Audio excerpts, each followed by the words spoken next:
Hello, I'm RJ Byrne with FroLiberty. We're sitting here and I have a wonderful opportunity to treat for you guys. This is Dr. David Allen, the man who Hi. is the science behind cannabis in Right. most of my videos. Thank you for having me, sir. Oh, thank you for interviewing me.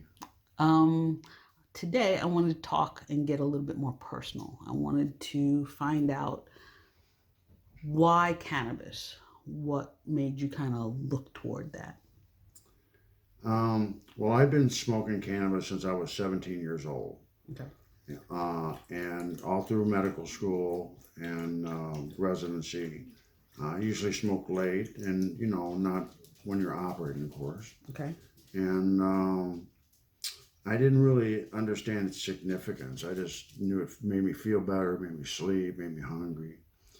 And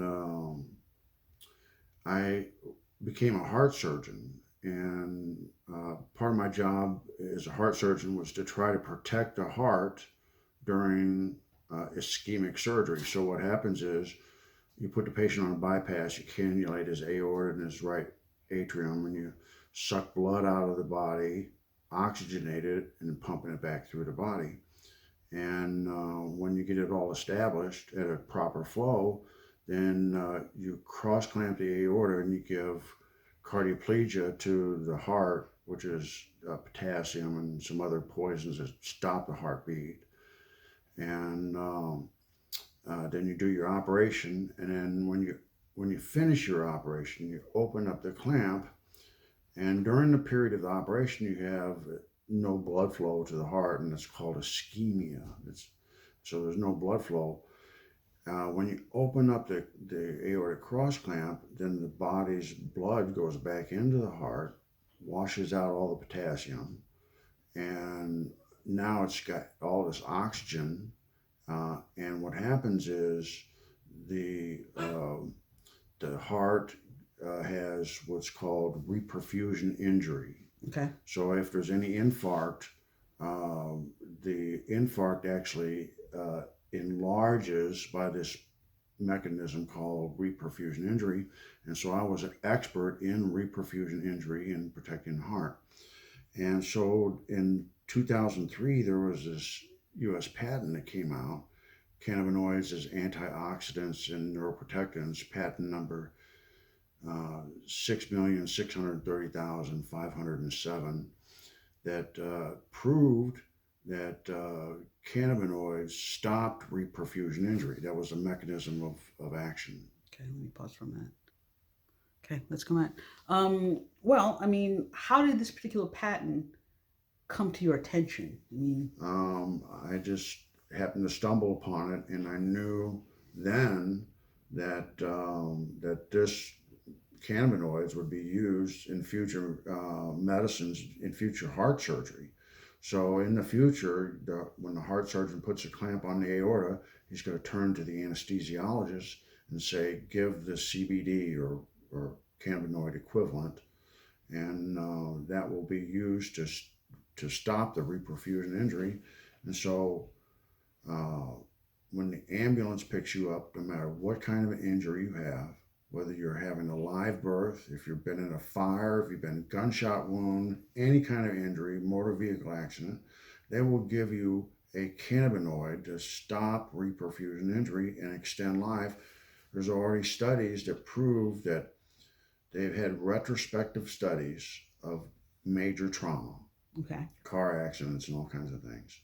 And they would study the patients, and if they had cannabinoids on board before the accident happened, then their mortality and morbidity was much better, significantly better, if they had cannabinoids before the accident. So this is further proof. It's not 100% yet. So the laws in 1937 prevented people from studying cannabis. So doctors weren't allowed to study this. So a lot of these anti-cannabis messages you see on TV, they say, oh, well, there's no studies that prove blah, blah, blah. And they're actually true. That's truth. But the issue is the war has prevented this scientific exploration, and so no other science has been inhibited like this. And if we had not had this prohibition against the science, we would have all these answers right now. Okay. So what we need to do is start double-blinded studies in a number of areas, and some of these answers will come out. Okay. Let me pause with Dr. Allen. Thank you, sir. You mentioned that you had a study on. Yes, in I think 2016, we called 157 medical schools in the United States, and we would call them up and say, "Oh, we'd like to speak to the director of the curriculum," and then we would get the guy on the phone and say, "Oh, well, this is Dr. Allen, and I'm doing a survey. Do you teach the endocannabinoid signaling system in your schools?" And many of them got like they didn't want to answer. So it was hard for us to gather information. So what we did was we changed our tactics a little bit, and we called up and said that we were students looking to go to that college. Okay. And did they teach this subject of the endocannabinoid signaling system? Did they have a director? Did they have a department? Did they teach this in an organized course? Or did they teach it in other courses, ancillary courses like pathophysiology, neuroanatomy, and pharmacology? And the answer was only 13% even mention it. Nobody has organized courses. Nobody has a director of this new science. And so we proved back then that the doctors were not being educated in this new science. And so the science involves a chemical communication system that all cells have, and they have antenna, they're proteins, and they act like chemical antenna. So you have protein receptors for insulin. Okay. And so insulin binds onto the protein receptors like an antenna, and only insulin binds onto the insulin receptor. No other chemical does this. It has to, it's like a lock and key thing. And when that happens, then it causes glucose to go in the cell. Well, cannabinoids have the same thing.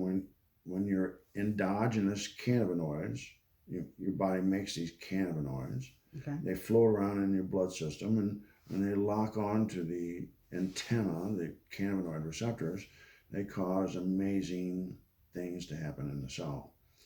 And so we're just finding out what this science is about. We didn't really know it existed until about 30 years ago, and we had no idea its significance back then. And so we're slowly unraveling the fact that this is like the key to the ignition of your car. Your radio doesn't work unless you have the key to your car. Right. And so this is the key that controls every other thing by regulating what's called homeostasis. And so homeostasis is the ability to stay away from death. And what that means is everything in the body goes up and down. So your glucose goes high, your glucose goes low, your pH goes up and down, your ACTH goes up and down, your testosterone and estrogen, every other thing that you can measure goes up and down. If any of these things go too far up or too far down, you die. Okay. So that life is in the mid ground between these two extremes, and cannabinoids regulate this homeostatic mechanism. And so if you block the endocannabinoid signaling system, you block this homeostasis, and it causes death. Okay. Kind of bridging off of that, you see in America this fad diet, this vitamin. In your mind, given the science of the endo system, could cannabis replace a lot of these daily vitamins, or rather, should it replace these daily vitamins? Well, you need elements for, you know, you need magnesium and this and that to make the cellular machinery work. But the cannabinoids, uh, they're really a nutraceutical. And what that means is a nutritional substance that you should eat on a daily basis. And they help regulate your own endogenous endocannabinoid signaling system. Okay, So they, excuse me. So, not to interrupt, yeah, but you're saying eat rather than smoke? I mean, that's kind of a new concept for most people, don't you think? right. Well, for people that are educated about this science, they understand that really that um, if you don't heat the cannabis, if you don't uh, if you don't heat it, the plant actually makes THCA, tetrahydrocannabinolic acid, and the acid forms, which are in the plant, don't get you high. So when you heat the plant, if you smoke it or vaporize it or put it in a brownie and cook it, what happens is it evaporates a carbon dioxide off of the molecule, Which and is the the THC? Okay, THCA, and okay. it changes it from THCA to THC. The difference being is THCA does not bind on the CB1 receptors, and THC does. So when you decarboxylate or blow off this CO2, it changes the molecule where it actually fits on that receptor. Otherwise, it doesn't fit on the receptor, but it still has magnificent um, medical value. So this makes cannabis an essential, metabolic essential. You need your cannabinoids for metabolism to work properly, and indeed, conception doesn't occur if your ECS is blocked. So they've done experiments where they tried to inseminate ovum, and if they put CB1 blockers on that, a conception doesn't occur. So you need a functioning ECS for live births. Okay. All right. Um, Going forward, now that we know that there's not much or there's not many doctors being educated, do you think the reason behind that lack of education and drive is big pharma or money, or where do you see the block to that kind of Oh, leap in there's education? multiple people that don't want this to happen. Okay. So the paper industry. So um, uh, William Randolph Hearst owned a bunch of newspapers, and he owned a bunch of forests, and he had pulp mills that made paper for his newspapers. And cannabis was a threat to that, and so it was a threat to the paper industry. It uh, Prior to being illegal, cannabis seed was responsible for a large amount of varnish made in the United States. Um, Cannabis fiber was used to make all kinds of cloth and sail and rope. And so cannabis is a multifunctional plant that God put on the earth. And It's crazy that we've made it illegal. Dr. Allen, I appreciate you having us in your lovely home again. And I want you to kind of look in the camera and look at your fellow Mississippians, or if you could speak to a younger David and tell him about cannabis, what would you tell him? Well, the discovery of the endocannabinoid signaling system, the ECS, is the single most important discovery, human discovery, medical discovery on the face of the earth ever, and will save more lives than the discovery of and application of sterile surgical technique. So more people will be healed from manipulating their endocannabinoid signaling system than are currently saved by sterile surgical procedures. And so this is the most important thing for multiple reasons, for for fuel, for clothing, for building products, for plastics, for animal feed, and bedding, and animals should have a daily requirement of cannabinoids as well as humans. So you're going to find cannabinoids in almost every product sold at Walmart. You'll find it in Walmart next to the broccoli, and this because it's a nutraceutical, is a nutritional substance that should be in our diet, and we don't know exactly how much you need to optimize your ECS. Okay. That information is not known yet.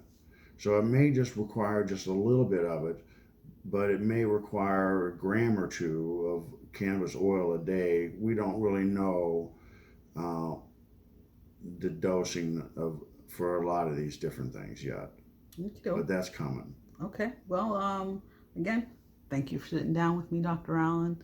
It's always a pleasure, and look forward to talking with you again at our third roundtable. Thank you, Regina. You're welcome. All right.